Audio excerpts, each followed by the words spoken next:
But once you get a lot of power and fame, it fucks you up. You know what I mean? Like, you have people who walk around and think that they're deities or gods, people who believe that the money could do anything in the world.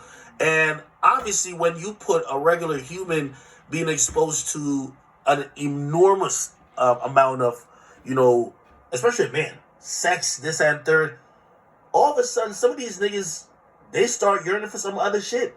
They start getting kinks and all these other weird ways that they can satisfy themselves.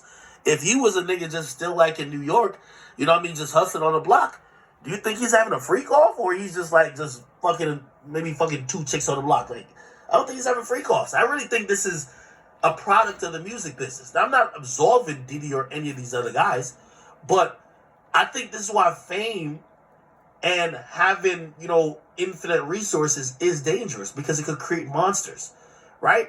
It creates people who basically then feel they're bigger than the law. They're bigger than the program. And in this situation, I think this is the exact situation you can say Diddy is bigger than the program.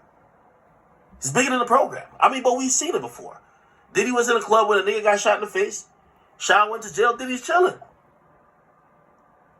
This situation, Cassie just described some shit like, bro, she sounded like somebody in Amistad. Or like somebody in Roots. Like, you know what I mean? Like, it sounded like some crazy shit. Nobody bats an eye. Nobody says a word. Everybody says, oh, let me send my prayers. A day later, shit's done. I wouldn't even be surprised, mark my words.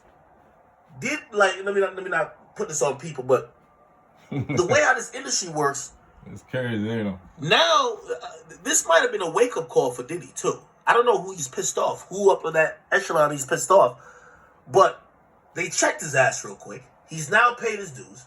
And what's going to happen is that in the next week or two, some other crazy explosive shit's going to happen to some sacrificial lamb to drown this story out. Facts. Mark my word. In the next week or two, some crazy story you've never thought about. What the fuck? You forget about this shit in 2 weeks. Remember I told you. I fuck with it. Again, I don't think, you know, they always say, yo, accurate invited to those tables. I'm glad I don't get invited to those tables. Because these tables look like it's a bunch of sacrifice and a bunch of shit going on. These people up at this level, I've seen how they manipulate media, law enforcement, people, peers, the music industry. This is a very dangerous level of just power and influence.